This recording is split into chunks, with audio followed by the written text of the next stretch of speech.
Beleza? Boa noite, pessoal. Boa noite, boa noite. Sejam bem-vindos. Deixa eu me apresentar, porque tem gente que nem me conhece ainda, que está assistindo aqui pela primeira vez. Meu nome é Márcio Carvalho de Sá, eu sou advogado, eu sou o professor Márcio Carvalho de Sá. Eu sou advogado e moro nos Estados Unidos. A partir daqui comecei a ensinar outros colegas a atuarem também na carreira, na área da advocacia, que me trouxe até aqui, me possibilitou estar trabalhando de outra parte do mundo, trabalhando no Brasil. Eu sou advogado no Brasil, eu atuo no Brasil, meu escritório é no Brasil, no Rio de Janeiro, na Barra da Tijuca. Tenho a minha sócia, que é verdade, quem carrega o piano lá, né? Mas carrega o piano mais ou menos, porque nosso trabalho é todo 100% online. Ele é 100% pela internet. Hoje nós conseguimos transformar o trabalho de holding familiar num trabalho que você pode realizar 100% pela internet. Ah, Márcio, mas eu não me dou bem com a internet, eu posso fazer isso sem ser pela internet? Pode. Você pode seguir o caminho tradicional, né? Pode. A diferença é que se você seguir o caminho online, se você seguir o caminho o caminho digital, o caminho do... isso não é o caminho do futuro, ok? Isso já é o caminho do presente já corriqueiro.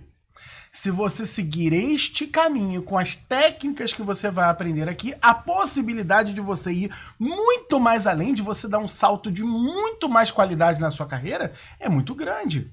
Por quê? Porque quando você fala no digital, a sua voz tem um alcance que não teria em nenhum outro lugar. E sim, nós conseguimos transformar o trabalho com holding familiar num trabalho onde a gente faz a prospecção de clientes, a divulgação do serviço, a captação de clientes, a contratação, o atendimento, a execução e a entrega do serviço, tudo na frente de um computador ligado à internet. Tudo.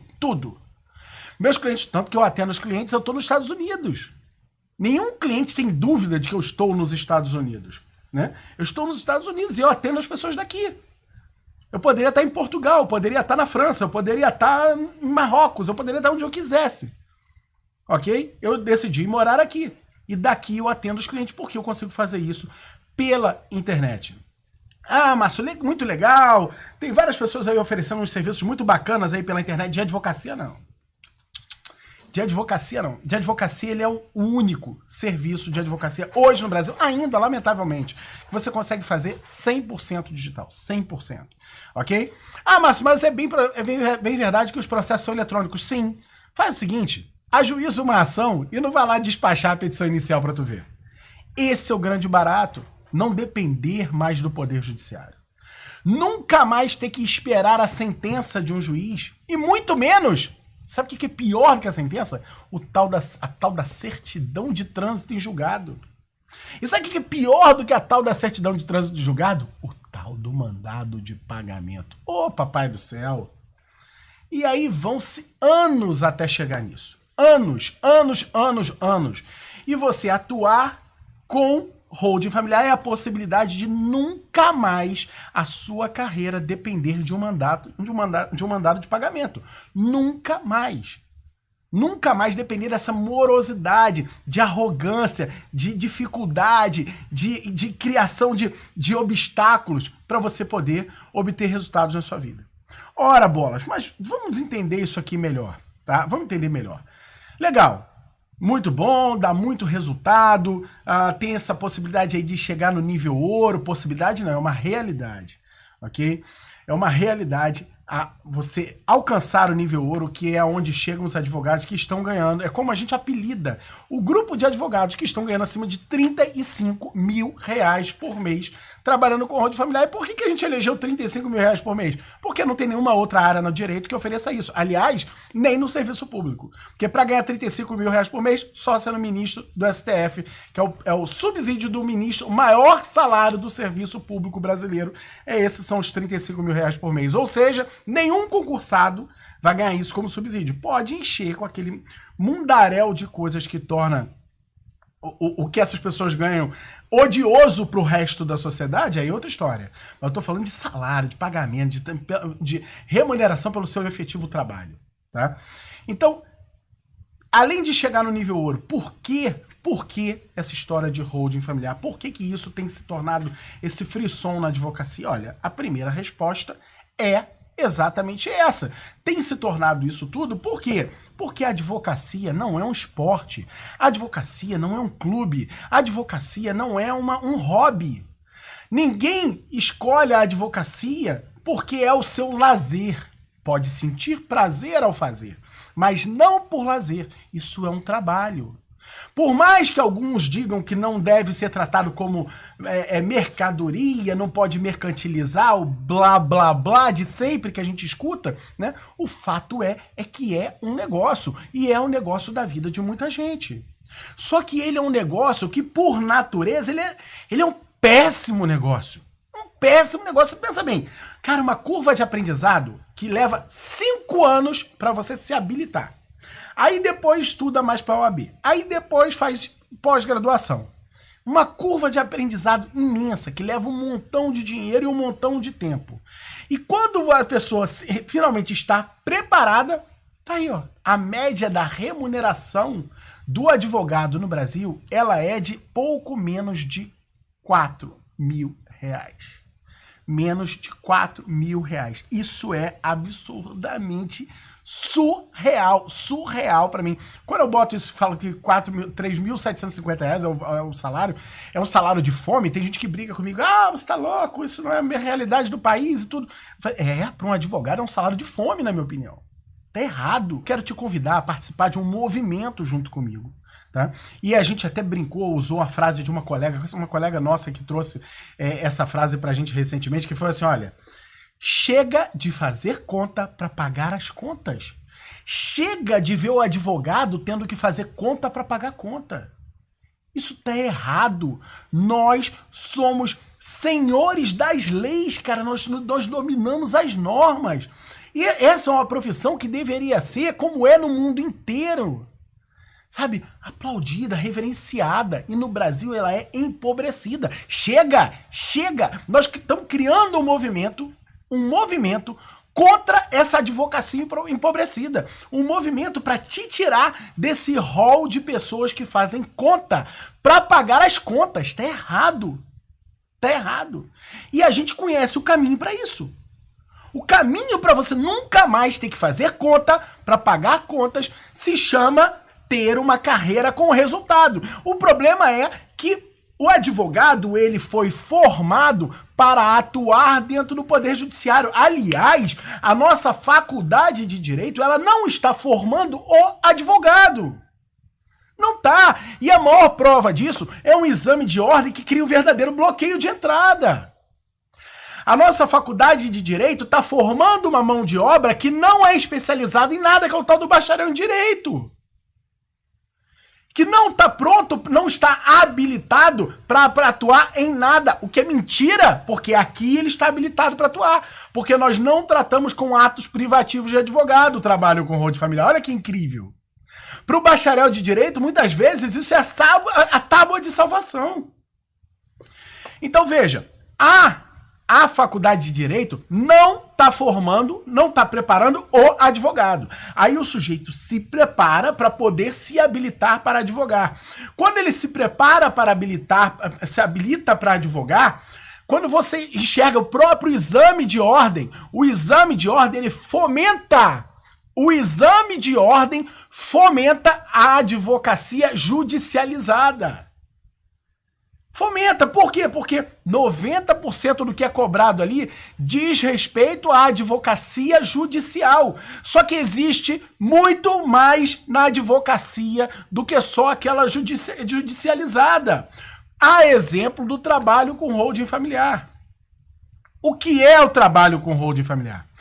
O trabalho com holding familiar, ele parte de uma ideia que você precisa enxergar que a sua carreira não pode seguir para se especializar, ela não pode seguir uma área da faculdade. Olha só o médico. Na faculdade, o cara pode escolher ser ortopedista, beleza? Mas o cara que vira ortopedista, ele passa... raramente você vai encontrar um ortopedista que ele é só ortopedista. Além disso, ele pega da medicina, que é um nicho, ele pega um subnicho, que é a ortopedia, e ele vai no sub-nicho para se tornar a maior referência. Aí você vai pegar um ortopedista que o cara, na verdade, é especialista em joelho, é especialista em calcanhar, especialista... Por que isso? Porque ele vai atrás de demandas da sociedade. Se o cara for tentar ser especialista, por exemplo, nesse osso aqui nesse osso aqui de trás do braço, dificilmente ele vai ter muito ganho. Por quê? Porque não tem, pouca gente tem problema nesse osso aqui, sei lá, tá? Agora, no calcanhar, caramba. No joelho, caramba. Sabe? Ele vai atrás de uma ultra especialização? Não. Ele foi atrás de uma demanda dentro da sociedade. Mas o que a gente fez no trabalho com holding familiar foi ir atrás de uma demanda da sociedade. E aí, veja só, o que nós percebemos? Nós percebemos que a sociedade brasileira, a família brasileira, padece de um mal que ela não sabe. Que ela só descobre muito tardiamente. E isso só vem sendo descoberto pelas famílias há pouco tempo. Por quê? A família brasileira, na década de 80, por exemplo, existia um slogan que era o sonho da casa própria. Hoje em dia não se fala mais em sonho da casa própria. Por quê? Porque a casa própria ela já é uma realidade da grande maioria das famílias de classe média brasileira. Ou alcançar isso não é mais um sonho, é só parte de um projeto de vida que todo mundo vai cumprir. Ok? Então deixou de ser um sonho da casa própria. Então existia esse slogan na década de 80. Poucos eram os proprietários de imóveis. O que acontece? Hoje, a família brasileira começa a formar patrimônio, começa a ter bens, ela está devagarinho, ainda que muito lentamente, ela está enriquecendo, ela está construindo um conjunto de bens significativo, e isso faz parte do processo de evolução do país, beleza? Coisa que não existia, por exemplo, na década de 80. É difícil você encontrar, por exemplo, um sujeito de 70 anos de idade que ele tenha recebido uma herança. Coisa mais rara do mundo. Os caras mais ricos de 70 anos de idade, todos eles construíram a sua fortuna do zero. Todos eles. Todos eles construíram a sua fortuna do zero, do absoluto zero ou de quase nada. Todos eles vieram de baixo. Todos eles.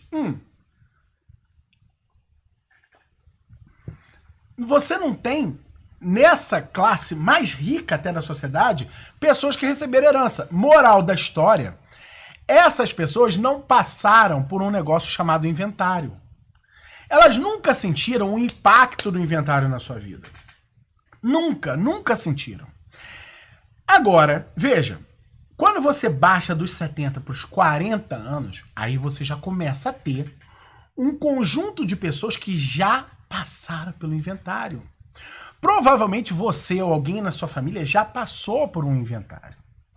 Quase toda a classe média brasileira hoje ou já passou ou conhece alguém que passou pelo inventário. E quem não passou, quem conhece, só ouviu falar que é caro, mas não faz ideia do quanto é caro. E aí, qual é o detalhe? Ah, legal. Então eu vou perguntar a um advogado quanto custa um inventário. E aí que entra a questão. A grande maioria dos advogados não sabem, botar na ponta do lápis, item por item, quanto custa um inventário. A grande maioria... Olha, eu posso falar isso sem titubear. E por que eu posso falar isso sem titubear? Porque os advogados brasileiros são ruins? Não! É porque quando a gente fala de direito das sucessões, quando a gente fala da advocacia no direito das sucessões, primeiro, a quantidade de advogados atuando especificamente nessa área é muito pequena. Muito pequena, eu já explico por quê. Segundo, ela envolve outras áreas do direito, por exemplo, o direito tributário. Quando a pessoa morre, tem um imposto, que é o imposto sobre herança. Beleza? Tem um imposto sobre herança. E nesse imposto, é um imposto que incide para a pessoa física. E aí, veja, vamos olhar para os advogados tributaristas. A grande maioria dos tributaristas, o cara que depende do direito tributário para levar o pão para dentro de casa, ok? Esse sujeito, ele não vai se dedicar a tributos da pessoa física. Porque os tributos da pessoa física que cabem em discussão e tudo mais são poucos. Ele vai se dedicar a tributos da pessoa jurídica, que são em muita rotatividade e em valores muito maiores. Moral da história, você tem pouquíssimos estudiosos, mais do que estudioso. Estudioso você até tem vários. Eu vou dizer o seguinte, você tem pouquíssimos profissionais que são atuantes, militantes em tributos da pessoa física. Quando a gente fala de atuantes em imposto sobre herança, sobre o ITCMD, o imposto de transmissão por causa da morte ou doação, aí então é praticamente nulo. Quase nenhum advogado é um especializado nesse tipo de tributo. E aí você veja, se nem o tributarista está se especializando nessa área, cara, coitado do povo, tá lascado. Muito menos o advogado, normalmente é de direito de família, está se especializando sobre isso. É difícil você ver um advogado que fala assim, eu sou especialista em direito das sucessões. E quando aparece, é aquela exceção que serve para confirmar a regra. A grande maioria é advogado de direito das famílias. E não existe um ramo do direito chamado famílias e sucessões, ok? Não existe. Nem na faculdade isso existe, tá bom? É direito das famílias e direito das sucessões, tá bom? E aí os caras que atuam no direito das famílias também atuam no direito das sucessões. Mas são dois ramos do direito distintos, separados. Ok? E aí, veja, o advogado que atua no direito das famílias, ele acaba também atuando de vez em quando no direito das sucessões. Ah, mas é porque aparecem poucos inventários. Não aparecem poucos. Os grandes inventários não passam nos escritórios dos grandes advogados de direito das famílias. Você não está entendendo isso. Não passam. Aliás, os grandes inventários não passam na mão dos advogados militantes no fórum. Não passam na mão dos advogados militantes do judiciário. Não passam. Eu vou dizer aonde eles passam. Você lembra quando você se formou? Se é que você se formou, tá? Se você já se formou. Se você não se formou, você vai observar isso.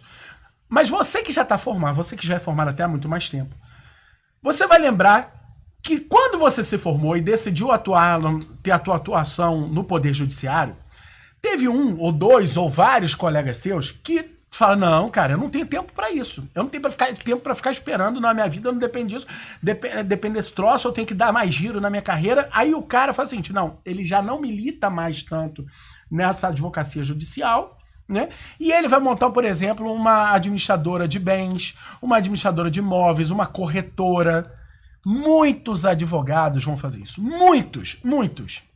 E aí, veja, a família tem lá 20 imóveis alugados e estão dentro de uma administradora de imóveis cujo proprietário é advogado, ok? Aí esse cara morre. Vai ter um inventário que só de honorários vai girar aí algo em torno de uns 500 mil reais. Quem você acha que é o advogado que vai fazer esse inventário? Você acha que é o especializado em direito das sucessões que quase não se encontra? Você acha que é o especialista em direito das famílias que vai fazer esse inventário? Não. Quem vai fazer esse inventário é o dono da administradora de imóveis. É ele que vai fazer. Então, não só não existe esse profissional especializado em direito das sucessões, praticamente não existe, tá? Como os grandes inventários não passam também nas mãos dos especializados em direito das famílias que também atuam com inventários e com sucessões. Essa é a realidade que nós enxergamos. Ah, mas então por que se especializar nessa área? É Nossa, isso é que é o filé. Por quê? Porque, veja, a gente então começou a observar que os advogados não conhecem essa conta. Não sabem essa conta. Então não tem ninguém levando essa conta para o povo brasileiro. Não tem ninguém levando essa conta, essa informação para o povo brasileiro.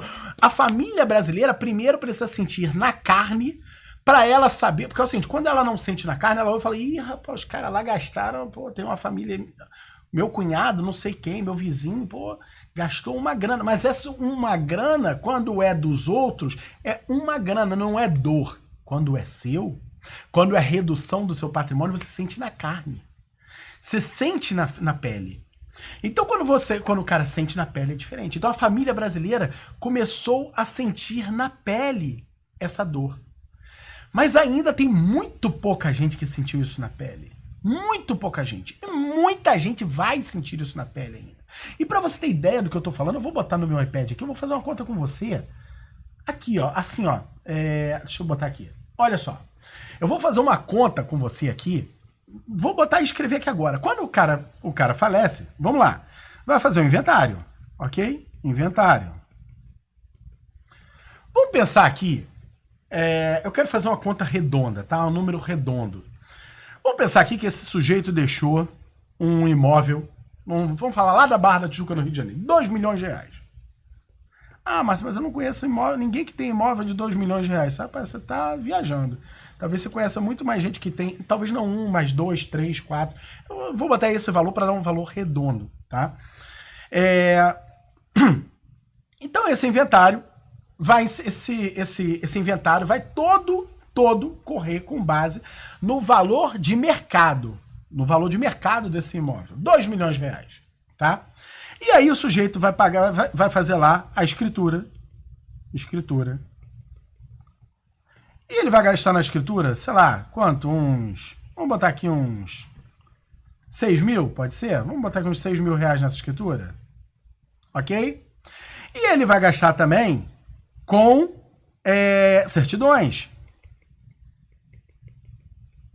Certidões.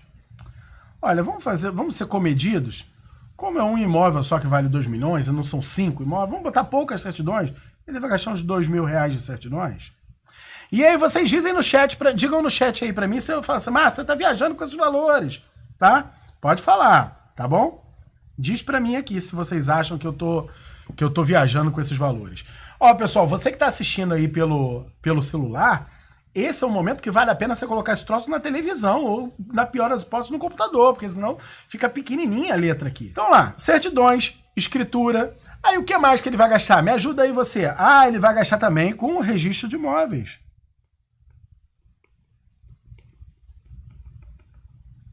Opa.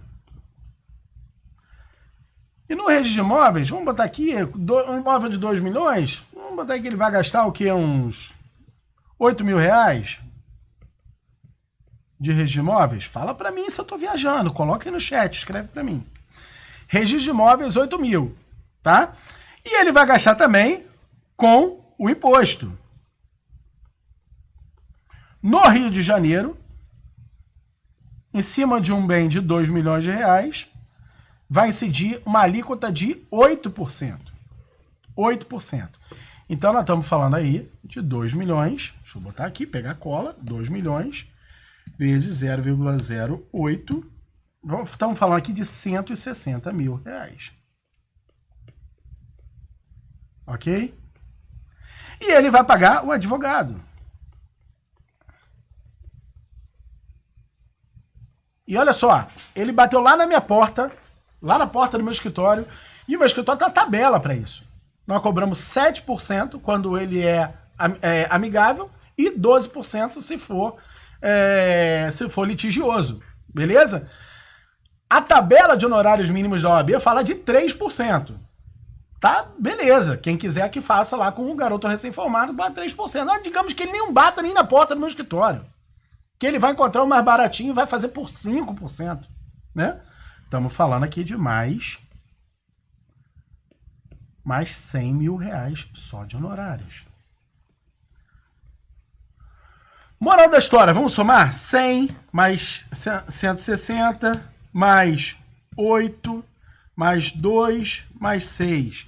Tá dando aqui, na minha continha aqui, tá dando R$ 276.000 o custo desse inventário fictício nosso aqui. Cara, é o preço de um imóvel. R$ 276.000, essa família compraria um apartamentinho no subúrbio para deixar lá gerando aluguel para eles. E outra, o que daqui dá para parcelar? O advogado, e olhe lá. E olhe lá, porque quando terminar o inventário ele vai querer receber integral. Moral da história, a família que deixou esse imóvel de R$ 2 milhões, tá?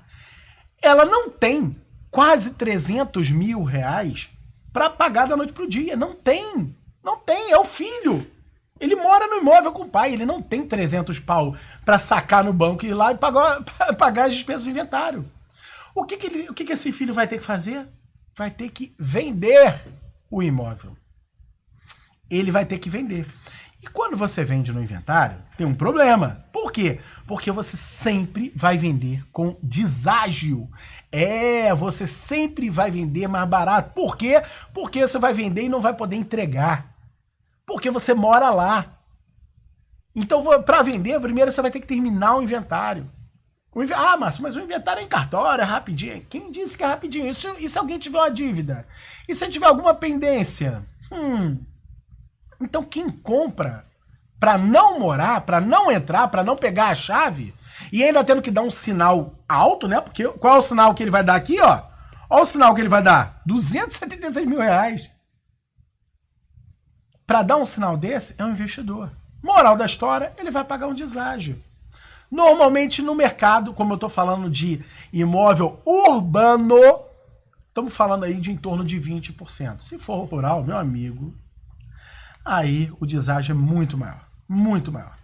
Mas vamos lá, vai ter o deságio. Então ele vai vender esse imóvel. Sabe por quanto que ele vai vender? Ele vai vender então com 20% a menos. Ele vai vender por R$ 1.600.000. R$ 1.600.000. Certo? Ele vai vender esse imóvel por R$ 1.600.000. E aí, veja. Na hora que ele vender esse imóvel por R$ 1.600.000, vou te dar uma informação que eu não tinha posto aqui, ó. Esse mesmo imóvel de 2 milhões, ele foi adquirido há 20 anos atrás por R$ 400.000, nesse nosso exemplo. 400 mil. Ok? Moral da história. Como ele vai vender por R$ 1.600.000 e ele pagou 400, o espólio, pagou 400, aqui tem um negócio chamado lucro imobiliário ou ganho de capital. É o imposto de renda incidente sobre o ganho de capital, que equivale a 15% sobre essa diferença aqui, ó. 15% em cima de R$ 1.200.000. Vamos botar aqui, ó. Deixa eu fazer a conta aqui rápida. Então, vamos botar aqui, ó. Ganho de capital.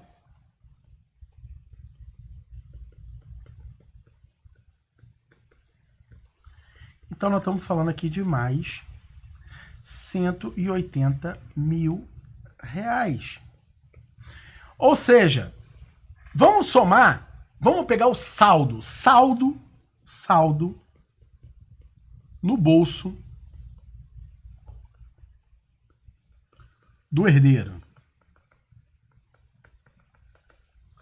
Saldo no bolso do herdeiro. 1.600.000, que foi por quanto ele vendeu, ok? Menos o ganho de capital, menos os 276 mil. Ou seja, saldo R$ 1.144.000. Gente, olha isso. Olha isso. O inventário tá comendo quase 50% do patrimônio. Quase a metade do patrimônio tá indo embora. E aí você tá mostrando eu tô mostrando essa conta aqui para você agora.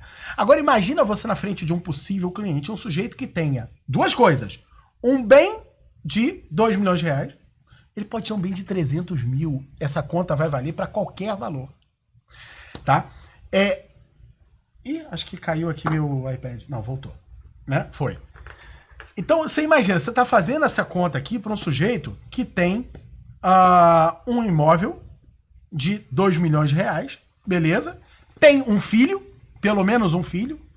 E tem outra coisa. Esse cara deu duro a vida inteira. Pessoal, olha só, nada dessas contas aqui eu tô falando com inventário judicial, tá? Se o inventário for judicial, aí lascou-se tudo, tá? Se tiver testamento, aí vai ficar pior ainda. Então, assim, você tá mostrando isso pro sujeito que deu duro. E o sujeito que dá duro, é o que eu tava dizendo pra você, é o seguinte, tem uma realidade que se você dá duro, você vai se identificar com isso. Quem dá duro, trabalha para burro e tem filho, a gente trabalha muito mais do que precisa. Por quê? Por 2 motivos. Primeiro, porque se eu tenho 10 reais de conta para pagar, eu preciso trabalhar para faturar uns 12, 13, 14 reais. Por quê? Porque eu tenho que deixar reserva. Porque amanhã ou depois vai ter um dia que eu não vou ter mais força para trabalhar. E não dá para depender do INSS, ok? A não ser que a tua vida custe 10 reais. E além disso, eu tenho filha. Eu quero deixar para minha filha algo mais. Eu não quero que ela passe pela dificuldade que eu passei. Então, além dos 12, 13, 14, eu tenho que trabalhar 15, 16, 17, às vezes 20. O dobro do que eu precisaria só para pagar as minhas contas. Por quê? Porque além de cuidar de mim, eu preciso cuidar de quem fica para depois. De quem vem depois. Quando você não precisa cuidar de quem está antes de você. Então, veja, quando você apresenta isso para o cliente, o cara fala assim, caramba, mas eu não tinha noção disso. Eu não tinha noção disso. E isso começa a doer na frente do seu cliente. Isso começa a doer. E aí, você apresenta para ele uma solução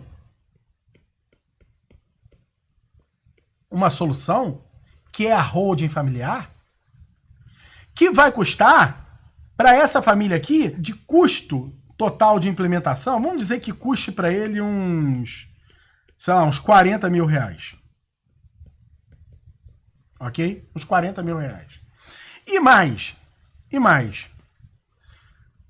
Pode custar até menos. Vamos botar 40 mil. E mais. E ele vai te pagar 35 mil de honorários. O sujeito vai gastar 75 mil máximo, mas quem vai pagar 75 mil reais? Caramba, é muito dinheiro. Eu não estou falando do seu caso, do caso do seu cliente, eu estou falando deste cliente, que é um cara que tem um patrimônio de 2 milhões de reais. O filho dele, ou o filho dele vai arcar com quase 900 mil da noite pro dia, ou ele vai pagar os 75 mil em frações, na medida do que couber dentro da realidade dele. E aí eu te pergunto, você acha que ele não vai querer fazer isso aqui? Meu amigo, minha amiga, é aí que, se você tem dúvida sobre isso, você está muito enganado. E eu estou falando, essa holding aqui não faz sentido com um imóvel só. Tá? Um imóvel só, essa holding aqui já sairia pelos 35 mil reais. Com uma holding, você entrou no nível ouro. Uma holding no mês, você entrou no nível ouro. Uma holding no mês. Você entendeu agora por quê? E aí eu acabei de te dar razão. É por essa razão que o trabalho com holding familiar tem se tornado esse grande, esse frisson todo mundo quer, todo mundo está desejando e tudo mais e tal, eu quero aprender isso. Mas não é. Mas aí vem a parte difícil. A palavra não é difícil. Complexa também não é complexa a palavra que eu quero achar. Eu vou dizer o seguinte, vem o fiel da balança. É o que vai separar o joio do trigo. É uma área... Primeiro, não ensina na faculdade, porque é difícil de ensinar isso na faculdade. Porque, veja, o professor de direito de família raramente tem diálogo com a área de direito tributário. O tributarista raramente mexe com tributos da pessoa física, mas tudo bem, digamos o professor, o estudante, o estudioso, ok? Ele raramente dialoga com o direito societário e o direito das sucessões. Direito das sucessões, então, raramente. O professor de direito societário raramente dialoga com o professor de direito das sucessões. E por aí vai, ou seja, é um desencontro que inibe que isso seja aprendido na faculdade, lamentavelmente. Lamentavelmente, o advogado sai da faculdade sem saber o que é holding familiar. Gente, para vocês terem ideia. Para vocês terem ideia, eu tô sempre contratando advogado associado. Sempre, sempre. E graças a Deus, cada vez a gente tem precisado demais. Né? Quando a gente contrata advogado associado, é impressionante. Eu pergunto para as pessoas assim, olha, você já ouviu falar de holding familiar? E olha que eu contrato gente com 10 anos de experiência. 10 anos de experiência. 10 anos de experiência. Quando eu contrato as pessoas, raramente as pessoas já ouviram falar de holding familiar. Nunca ouviram falar de holding familiar. Não sabem o que fazer. Eu tenho que ensinar do zero. Do zero, do zero. Lógico que hoje em dia facilitou bastante com o próprio curso que a gente tem. A gente já treina a pessoa com o próprio curso. Tá? Mas enfim, esse é o que a gente chama de um grande oceano azul da advocacia. Por que oceano azul? Porque existe no ambiente aí do empreendedorismo e tudo mais, tá um livro chamado A Estratégia do Oceano Azul. E ele fala do oceano vermelho do mercado, que são as empresas se digladiando por preço, tentando derrotar umas às outras com preço. E outras fazem algo de diferente. Criam alguns pontos chaves diferentes na sua atuação que fazem com que a concorrência seja completamente que não tenha nenhuma relevância a concorrência. E é isso que a gente vive. Aliás, mais do que isso, nesse trabalho com o holding familiar, nós vivemos um déficit. O déficit do conhecimento do problema. As pessoas não sabem ainda o impacto do inventário. Então hoje, quanto mais colegas a gente conseguir colocar para trabalhar com holding familiar, melhor fica pra gente. Por quê? Mais popularizado estará o tema. Quando você for abordar alguém que já confia em você, de que você ganhou a confiança, essa pessoa confia em você. E o tema já não é mais um bicho de 7 cabeças para ela. Na verdade, foi por essa razão que a gente começou esse trabalho com holding familiar. Exatamente por isso, porque o maior inimigo que eu enfrentava não era as pessoas quererem fazer. Elas queriam fazer. O problema é que elas tinham dúvida, porque elas nunca ouviram falar, não tem ninguém que fez que eu conheça. A gente vivia isso. Hoje em dia isso tá caindo, tá caindo, tá caindo. Por quê? Porque a gente está trazendo mais colegas. E a gente lá dentro de um time que a gente organizou, tem um número muito significativo de pessoas, que é o time Holding Brasil, né? Lá dentro, são esses profissionais todos atuando no Brasil inteiro, se ajudando, e eles lá nutrem essa mesma concepção de que quanto mais colegas trouxerem para trabalhar com isso, mais parcerias se formam, mais gente eles chamam, mais gente vai estar divulgando para o mundo o trabalho com holding familiar. Então isso é um mercado maravilhoso de atuar. Por quê? Porque além de não ter concorrência, aquilo que seria concorrência não são concorrências.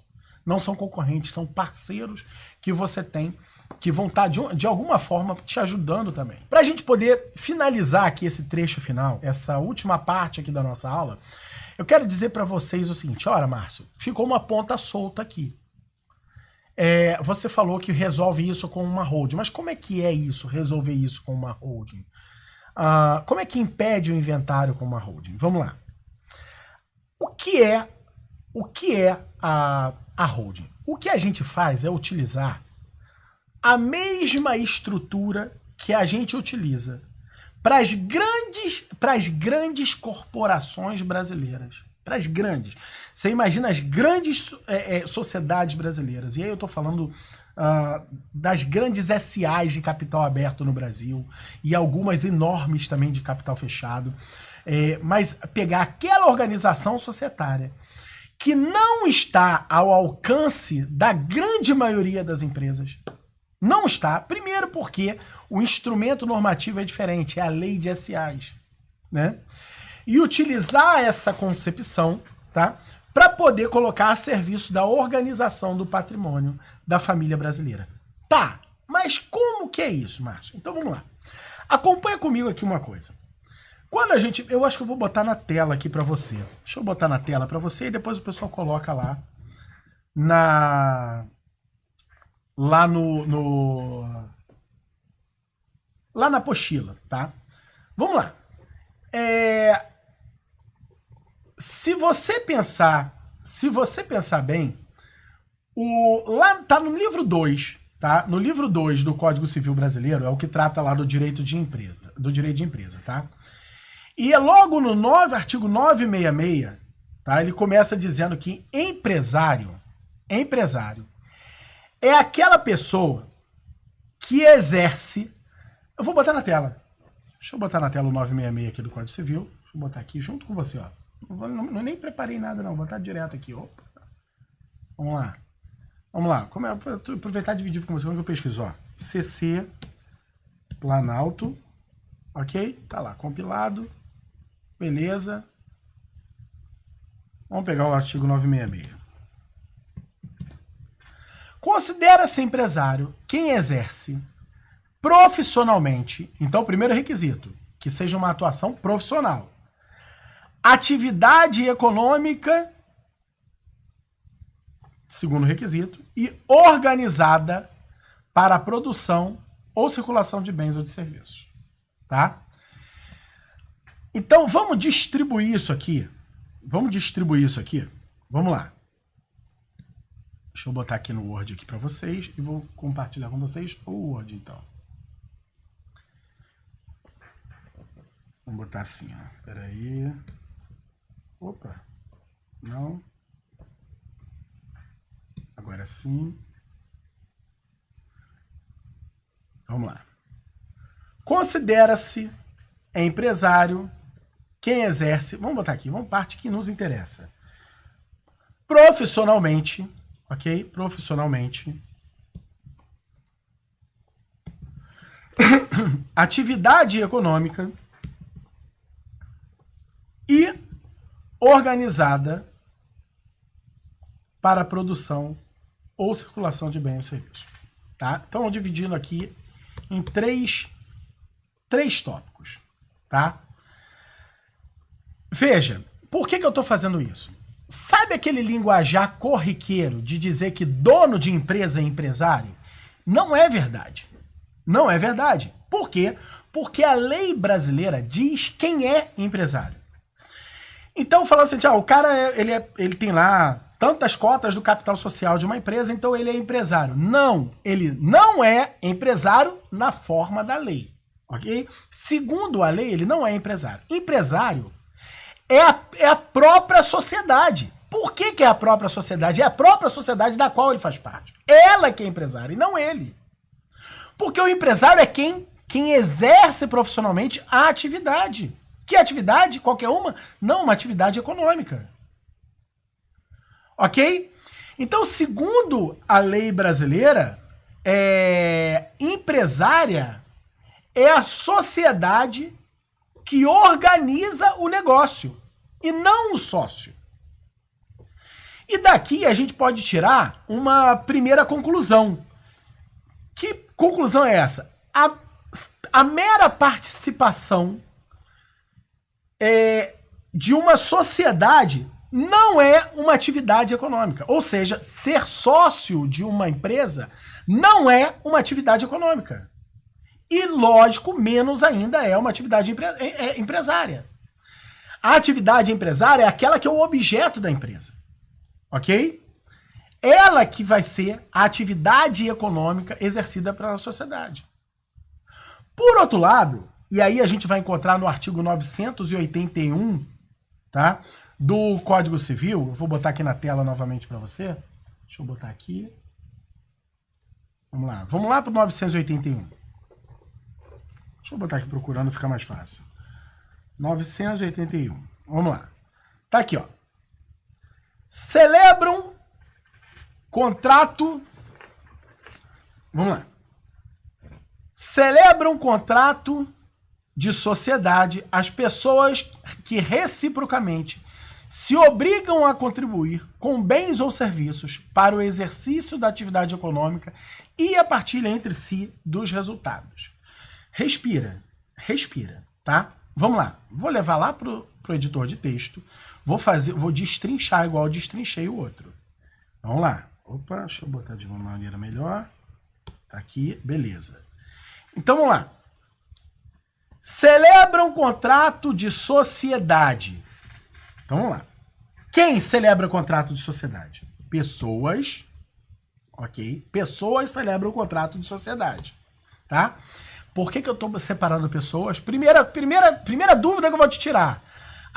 O espólio pode ser sócio de uma empresa? O espólio pode criar ele pode começar uma holding? Não, não pode. Não pode. O espólio não pode começar uma empresa. Por quê? Porque ele não pode celebrar um contrato. Ele até pode vir a suceder a pessoa que ali estava durante um certo tempo, ok? Mas ele não pode celebrar um contrato. Por quê? Porque ele é um ente despersonificado. Ele não tem personalidade jurídica própria. Então, para celebrar contrato tem que ser o quê? Pessoa. Pessoa, tá? Segundo requisito. Celebram um contrato de sociedade pessoas que reciprocamente se obrigam a. Ou seja, aqui o eixo está na palavra reciprocamente. Ok? Reciprocamente. Então elas têm trocas de obrigações, ou seja, pessoas que se obrigam a contribuir com bens ou serviços para, ou seja, então você tem pessoas, tem obrigação recíproca, comutatividade, e você tem obrigações de quê? De contribuição com bens ou serviços, tá? Para o exercício de atividade econômica e a partilha entre si dos resultados. E aí eu quero te falar uma coisa. A gente vai precisar fazer uma análise desse trecho aqui, bem importante, tá? Por quê? Se a gente, em tese, se a gente cria uma empresa, deixa eu diminuir os espaços aqui para facilitar. Se a gente cria uma empresa com qualquer finalidade que não seja uma finalidade econômica, essa sociedade, ela tá errada. Ela tá fadada, inclusive, à nulidade, em tese. Em tese. Por que isso? Porque está aqui dizendo que, para ser sociedade, tem que ter a previsão de uma atividade econômica. E quando a gente monta uma holding familiar, uma coisa que eu quero que você entenda é o seguinte. A gente, dentro do sistema de holding familiar, e holding familiar não é uma empresa, pode ser uma empresa. Podem ser várias empresas, podem ser muitas empresas, pode ser um conglomerado de empresas. Pode ser só uma, pode ser duas, podem ser três. Holding familiar é o sistema de distribuição e organização dos bens que compõem o patrimônio da família, beleza? Ele é o sistema de organização desse patrimônio. Então, quando você monta o sistema, você vai ter lá uma das empresas, pelo menos uma, se tiver várias, pelo menos uma vai funcionar como uma célula, e aí como é um sistema, você tem células, cada célula é um CNPJ diferente, tá? Você tem uma célula, tá? Que é essa que a gente chama de célula cofre. É aquela que não vai bater um prego, não vai apertar um parafuso, não vai exercer atividade nenhuma, muito menos econômica. Tudo que ela vai fazer na vida é guardar o patrimônio da família. Então, o professor Fábio Loa Coelho, ele diz o seguinte, olha, toda atividade econômica, por natureza, é uma atividade de risco. Ah, Márcio, mas peraí, nem toda atividade é atividade de risco. Eu vou comprar 10 picolés por dia e vou vender numa praia lotada que faz sol o ano inteiro e a minha menor temperatura que faz é uma questão geográfica lá, que a menor temperatura que faz é 40 graus. E isso não tem risco nenhum, esse negócio. Será? Vai que tem uma pandemia e as pessoas são impedidas de ir para a praia. E olha que quando o professor Fábio Coelho escreveu isso, não tinha pandemia. Tá? Mas toda atividade econômica, por natureza, é uma atividade de risco.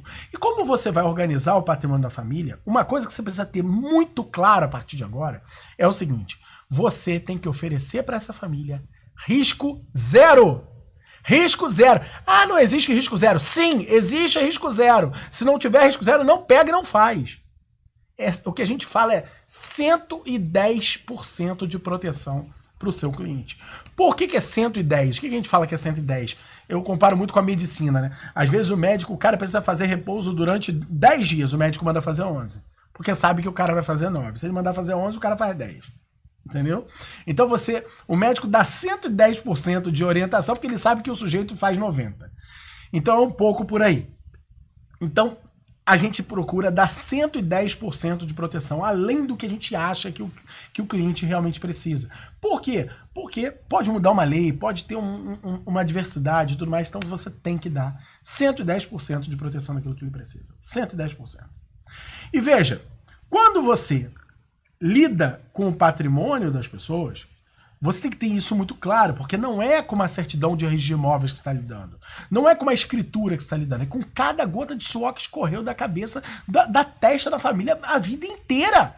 Do trabalho de alguém a vida inteira. É com o resultado disso. É com o bem mais precioso que ela tem na vida, é o futuro dos filhos, que você está lidando. É isso que você está lidando. Então veja, então é importante você entender que você tem que colocar esse patrimônio num lugar que não tem atividade de risco. Ah, olha só, minha família tem um posto de gasolina que está fechado e tudo mais. A gente pode usar o mesmo CNPJ para ficar mais barato? Não! Não faz isso! Pra quê? Pra economizar 400 pratas de junta comercial? Fala sério! Pra quê? Não faz uma lambança dessa.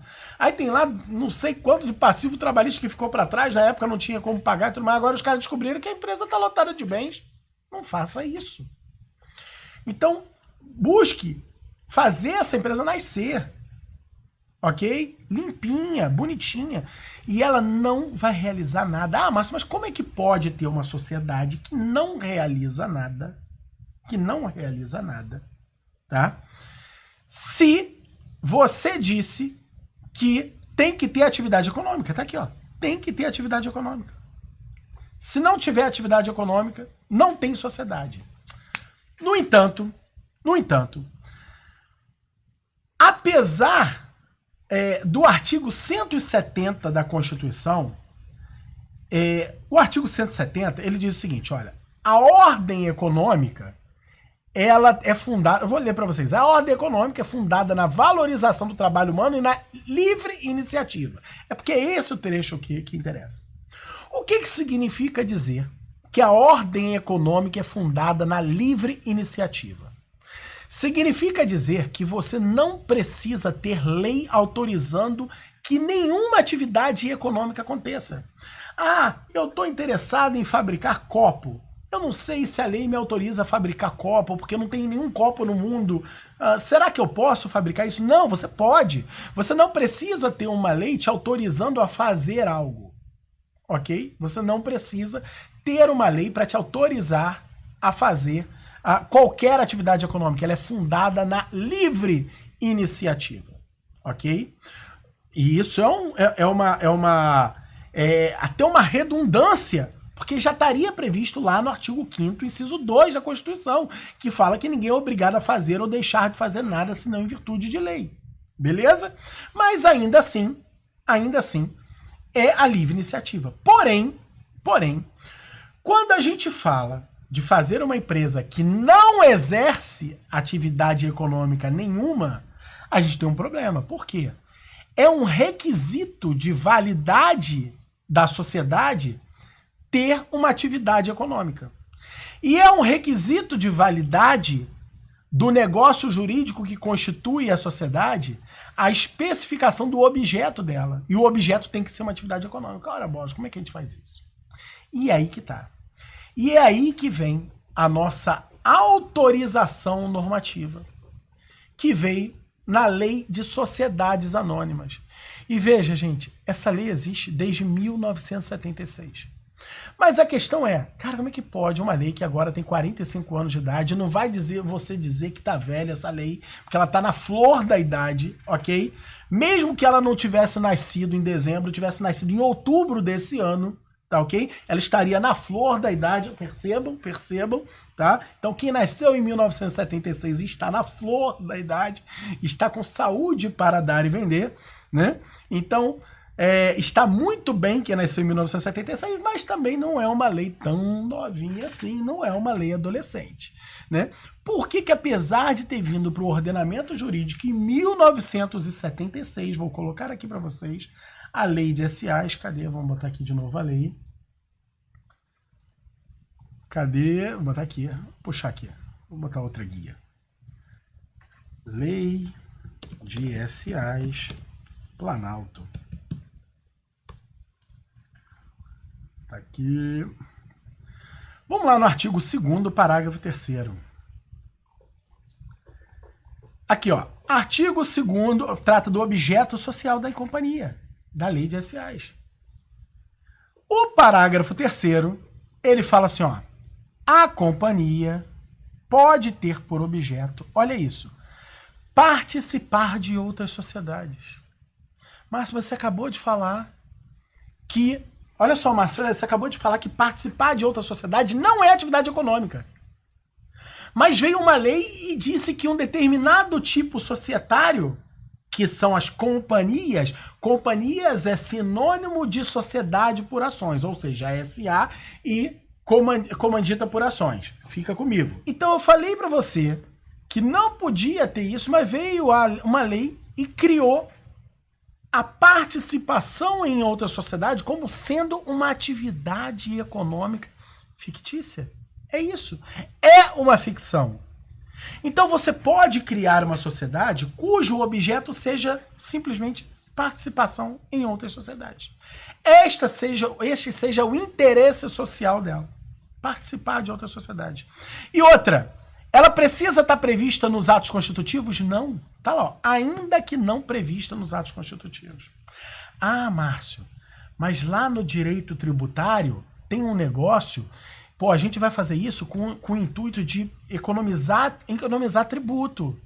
E lá no direito tributário tem um tal do propósito negocial. Lá no direito tributário tem um negócio que é exigido o propósito negocial. Se não tiver propósito negocial, a Receita desconsidera. Ah, é? Vamos enxergar o que é o texto da lei. Ele fala assim, ó, a participação é facultada como meio de realizar objeto social ou para beneficiar-se de incentivos fiscais. Ok? Então, aqui está a nossa autorização legislativa para a existência do sistema de holding familiar, enquanto um instrumento de organização e planejamento do patrimônio da família. Tá?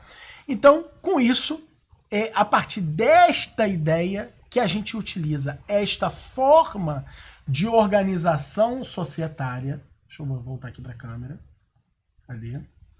Esta forma de organização societária, que é a holding. Hoje eu quero finalizar aqui com você com essa missão, essa sensação de dever cumprido. Que nós entendemos o seguinte, olha, aonde está autorizada a existir essa tal empresa que não vai fazer nada? Aonde está a autorização da existência de um sistema de holding? Ele começa por aí. E aí a gente começa, então, agora você entendeu, a partir dessa aula você conseguiu compreender que a holding vem para atender uma demanda da sociedade, que é o inventário dilapida o patrimônio da família. O inventário dilapida o patrimônio da família. Ela veio para atender uma dor da sociedade. Ela é um instrumento de uma certa complexidade. Por quê? Porque envolve um trecho de direito tributário, um trecho de direito societário, um trecho de direito das famílias, um trecho de direito das associações, um trecho de direito civil. Então, você precisa se especializar em cada coisa dessa? Óbvio que não. Nem eu sou. Ok? Você precisa ter parceiros em cada área dessa? Não! Você vai dar conta sozinho. Sozinho. Se você quiser fazer parceria, faz. Tá? Mas você vai dar conta de fazer. Você só precisa respirar e ir pegando junto comigo aqui, porque a coisa é um processo de construção, faz parte de uma escalada são vários níveis, tá? E a partir de hoje, você já subiu mais um degrau. Então você hoje deu mais uma subida na sua escalada do trabalho com holding familiar, sua escalada para poder chegar no nível ouro, tá? E quiçá passar dele. Conseguimos construir também aqui a ideia de que holding familiar não é uma empresa, ok? Ela é um complexo, ela é um sistema, e esse sistema tem células, que pode ser uma, duas, muitas, várias, tantas quanto bastem. E tá ok com isso, tá? Por quê? A família cuja organização patrimonial necessita que você tenha, por exemplo, 15 células, ou 2 células, essa família, ela tem uma complexidade patrimonial que isso para ela já não soa com nenhuma dificuldade, tá? Então, para cada realidade se adequa a uma solução que é muito palatável para aquela pessoa que vive aquela realidade. Então, não se assuste.